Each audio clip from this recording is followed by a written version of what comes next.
You know, I think this was one of the series I never got the chance to appreciate. That's mainly because I was a troglodyte that didn't understand why I liked what I liked. When I first started watching Yuki Yuna, it was when I finished a Madoka for the first time, even though I immediately forgot about it. But while I was going through the start of it, I kinda just dropped it. As for why, I don't know. My brain was small. I don't have any other reason aside from wanting to watch the series with the girl imagining the sharks or something. I can only imagine it was due to the way the first season kinda just did the whole drops waves of villains just to beat them all within the first half of the season just to build up to something else later thing. But knowing how small my brain was, it was probably because I assumed the series was over after 6 episodes and didn't think anything of it, since it was around the time I was starting to watch anime with 7-minute episodes, so I could probably give myself a pass. So coming back and rewatching it years later, I realized a couple of things. One, this series has so many seasons, what the? I didn't expect the series to have more than 2 seasons, but it has 4 different arcs, a spin-off, and multiple light novels.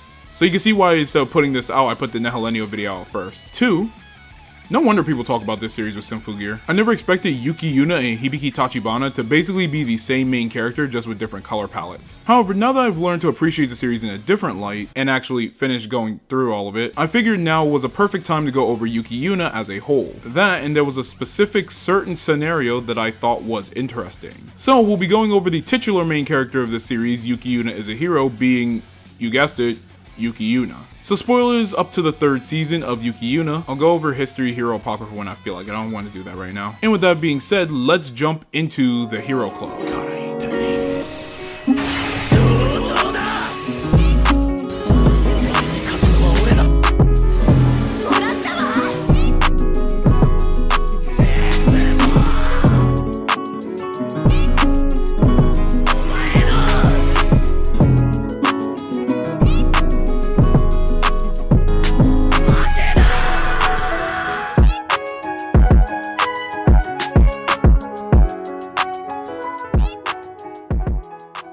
So something that I do want to bring up before I go over any of this is something that plagues YuYuYu as a whole when it comes to scaling, and that's with canonicity. Now you, the viewer, might be wondering, well, why does canonicity matter in a Mahou Shoujo show like this? And the answer may surprise you, and that's because of the magical phrase of consistency. You see, unlike a series like Sailor Moon or Cardcaptor, which had their own original mangas to start off with before getting an anime, YuYuYu started off as an anime, then got material following it in the form of a manga as well as light novels. Now the thing about this is that while this doesn't sound like much of an issue since the anime adapted 2 light novels being YuYuYu and YuYuYu, god, it sounds like I'm just a toddler rambling off syllables. The light novels have a completely different story. Just as an example, in the YuYuYu light novel, Washi, Sonoko, and Gin are all told that their jobs are to push back the vertex rather than defeating them. And while that doesn't sound like a big deal on its own, this is just one of the many instances ranging from outcomes of fights and even vertex abilities that are completely absent from the anime that appear in the light novel, which turns feats that you can pick out for specific scaling a bit,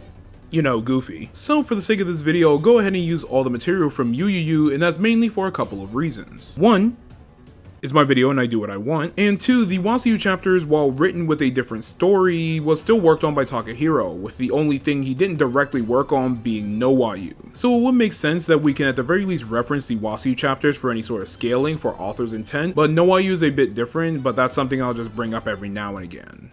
So something that's really cool about the Yuki universe is that the main cast primarily fight against the same enemies for basically the entire series, no matter who the protagonists are. For example, while Yuki Yuna and the Yushabu, you will never catch me saying Hero Club ever again, I love the term Yushabu, are the main group we end up following, they are against the same vertex as the vertex that Washi Osumi and her group had fought before Washi turned into Togo, as well as Nogi Wakaba and her set of heroes. Hey, post-editing me here, just real quick, I do want to go over just a little thing. At the end of the YuYuYu light novels, the vertex after the battles with Wakaba and her heroes are stated to be constantly evolving and strengthening. So the ones that Washi and Yuna fight can be thought of to be stronger, but it is mainly that instead of being hollow like glass, they instead have a soul.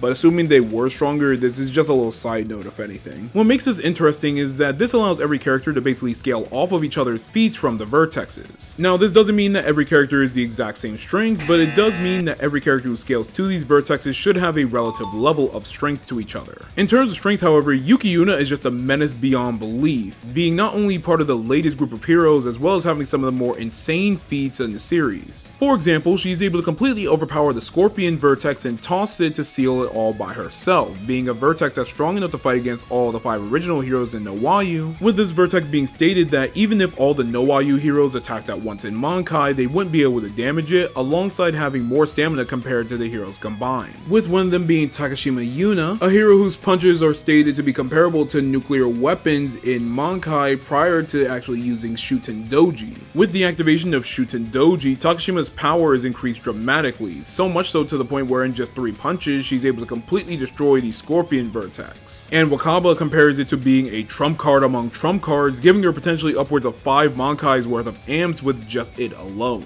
However, with YuYuYu, she kinda just throws it after Washi blasts off his stinger, which is someone who had the power of 3 fairies behind her, each of them being their own amp and power as stated by the Taisha and the Wasayu novels, due to the heroes only receiving additional fairies after undergoing Sange, and confirming that even a bedridden Sonoko is vastly stronger than Fu due to her having 21 fairies at her disposal and still being forced to fight by the Taisha against the Vertex. And Washi's attacks prior to obtaining any sort of fairies were compared to missiles in terms of modern weapons, with just a bow and arrow. Washi would later receive her first fairy, giving her a power amp that was intended to be powerful enough to allow her to eclipse Gin in strength, someone who in every adaptation of Wasayu was able to solo 3 different vertexes at once without any fairies or Mankai, all while the vertex were constantly healing from the Sagittarius Vertex's arrows of light. Gin would eventually die, but this would be after she had already defeated said vertexes, with one of them being the Scorpion Vertex. And Yuna just scales to the stronger Washi by being able to tag her in Mankai at the end of the arc with her own Mankai, despite her taking Fu in base quite easily. Yuna will proceed to utilize Mankai once again to destroy a fireball from the Leo Vertex with a single hero punch, being stated to not only be the strongest vertex, which is consistent throughout every story and light novel, but also being strong enough to engulf the world in flames after self-destruction, destroying the other 11 vertex in the process. This Leo Vertex would be a foe so powerful that even the YuYuYu heroes weren't able to land a scratch on it in its incomplete form with their Mankai, despite Chikage being able to split herself 7 times and attack all at once. And despite these heroes being there, the starters that made up the Leo Vertex decided that instead of stopping the heroes from destroying the perfect vertex, they continued to fuse with it and ignored the heroes due to it having such a massive power gap that was even farther above than the previous Scorpion Vertex. In addition, in the Great Mankai chapter, depending on if you want to use this feat is up to you or not, since this doesn't happen in the manga or the light novel, since season 3 kind of just speed ran YuYuYu, Takashima would later fight against this same Leo Vertex with Shuten Doji. We do get a scene in the light novel and manga where Takashima is about to fight against the Leo Vertex, but she had not recovered from her injuries and ended up destroying her body before she can hit it. On top of the Stardust actually going after her, unlike Chikage and Wakaba, so it is implied that she could have a level of power that could destroy the Leo Vertex with Shuten Doji, but we never see that in the original light novel or manga. On top of that, this Mankai that Yuki Yuna would use would be able to punch through the soul of 3 fused vertexes, with this soul being calculated to be nearly the size of a moon, all upon first release of Mankai. And this is all before becoming a Mitsugata herself, by the way.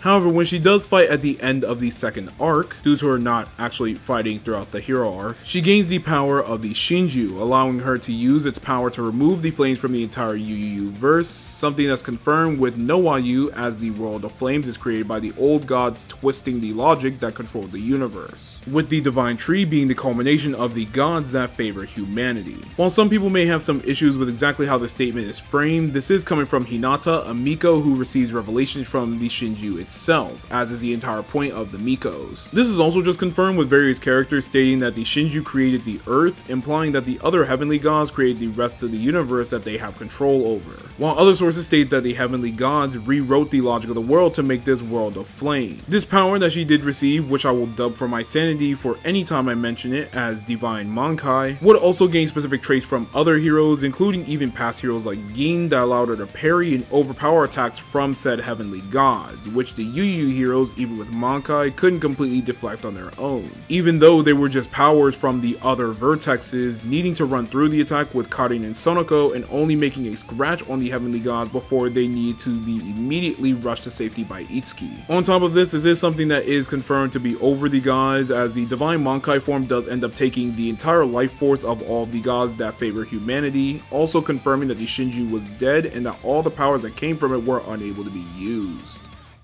As for any sort of speed scaling, Yuki Yuna's speed is surprisingly a lot slower than most Mahou Shoujo series. While most characters don't really have any sort of real speed feats that are linked to a guidebook or something, which is usual for Mahou Shoujo, the speed itself is something that's just surprising for a Mahou Shoujo in general. As for Yuki Yuna's speed, the highest we can scale her comes from scaling her off the YuYuYu heroes, which all three of them are considerable to each other, but speed scaling actually works the best there, especially when we go off the light novels. As we have already established, Yuna already scales to Washi, who's able to fly into space with Yuna in order to intercept and destroy the fused vertex soul, a feat that's been calculated to be around Mach 291, with all of the heroes being relative to each other in speed and strength within each era. This is however within Mankai rather than just in base, though as for the heroes in base, it would be different depending on if you believe that the Stardust and Vertex are faster than humanity's greatest weapons. Whereas even modern day missiles would reach around Mach 19 or even upwards of Mach 25, however this is more of an issue of believing if the Stardust or Vertex actually do scale to these speeds or can just tank them completely. But it's completely up to interpretation here, aside from the blatant scaling to Washi, as even Sonoko can perform a similar flying feat with her Mankai, with Sonoko and Washi both being heroes from the same team in both YuYuYu and WASUYU. In addition, we can also scale Yuki Yuna from Takashima and Sonoko, where both of them are able to block attacks from the Ares Vertex, which attacks with lightning. While Sonoko is a bit different, as her blocking the lightning was her fairy automatically blocking the attack, Takashima in the anime was able to blatantly brace for and block lightning from the same vertex without a fairy in Mankai. So it does stand to reason that the heroes should be at the very least around the level of lightning timers, which would generally be around the massively hypersonic levels of speed, as the heroes should be relative to their fairies. However, these characters actually do hit the speed of faster than light, as with the WASUYU novels, we would actually get several statements of light-based attacks throughout the adventures of the WASUYU heroes. Now, like I explained with Canonicity, some of the vertexes do have different abilities compared to the anime, however, none of these differences in the anime really contradict that these characters can be faster than light, as the Ares Vertex only shows the ability to attack with the lightning in the anime, as the light novel only gives it the ability to multiply from attacks, so there is an intent that these characters should be around light speed, which was why I even brought Canonicity up in the first place at the start of the video. However, going back to this, the WASUYU heroes just blatantly scale to light prior to getting their fairies, as Gin would not only be able to block bullets of light from the Capricorn Vertex, but also dodge and reflect arrows of light from the Sagittarius Vertex. Now both of these are feats with varying degrees of believability, as Gin is parrying attacks that are falling at her, and we see that the Sagittarius attacks with needles that, while they can reflect off of reflective surfaces, seem to be more like glowing needles rather than pure light. However, this is all circumvented by the Leo Vertex being stated to shoot beams of light that Washi is able to intercept and overpower in Mankai, with Sonoko being able to fight this vertex as well, alongside at least 10 to 20 other vertex at the same time.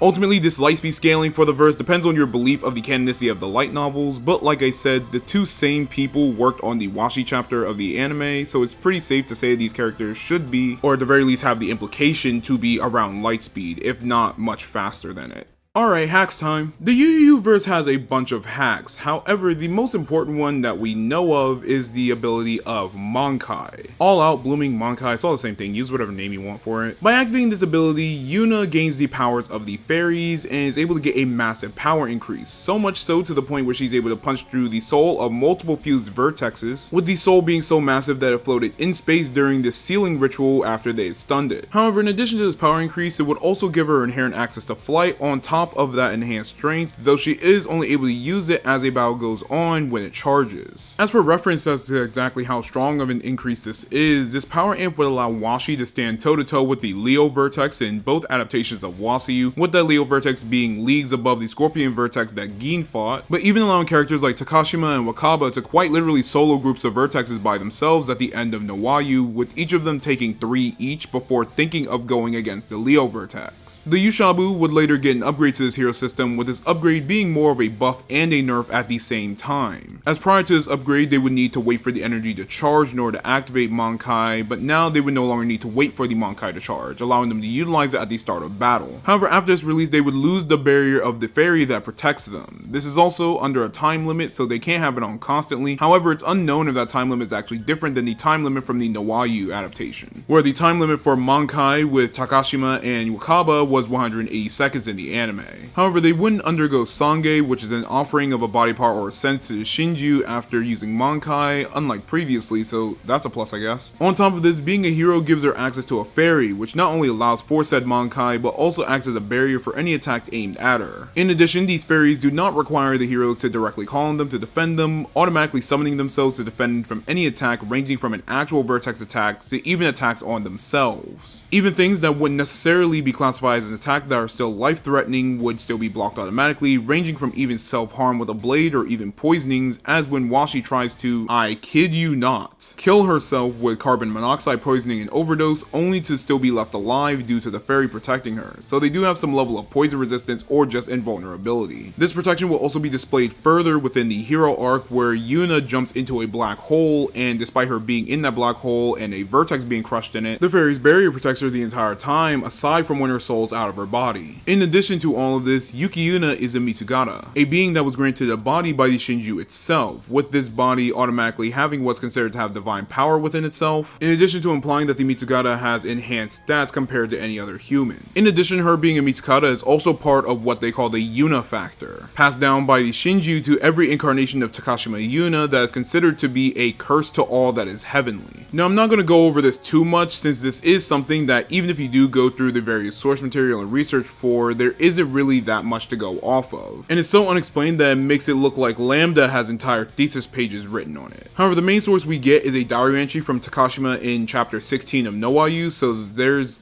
that at least. However, the other thing that we do have here relating to any sort of hacks is her transformation with the Great Monkai, or Dai Monkai. With this Divine Monkai, Yuna is able to get the power of multiple different heroes to attack the heavenly gods, including the fallen Gin, though we don't know if she can do this with every fallen hero at once, including Takashima and Shiratori Utano. However, as for exactly how this ability works or any other source specifics, it is still up in the air as for what the power does, as the only thing we get is that it's just a stronger Monkai.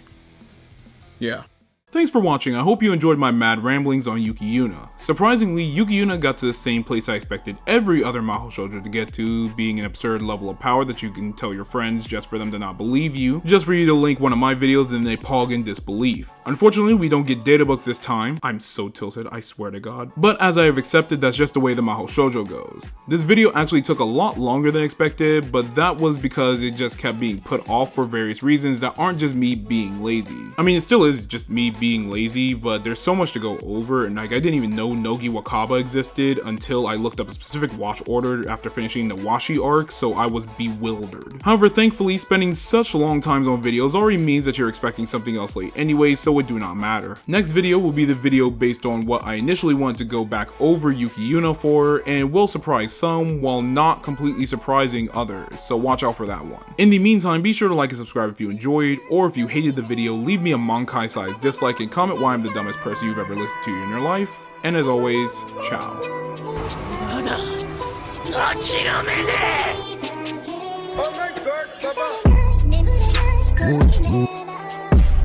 今ここで限界を超えろ。それしか道はねえ。俺たち金色の夜明け団だ。クローバー王国最強の魔法騎士団だ。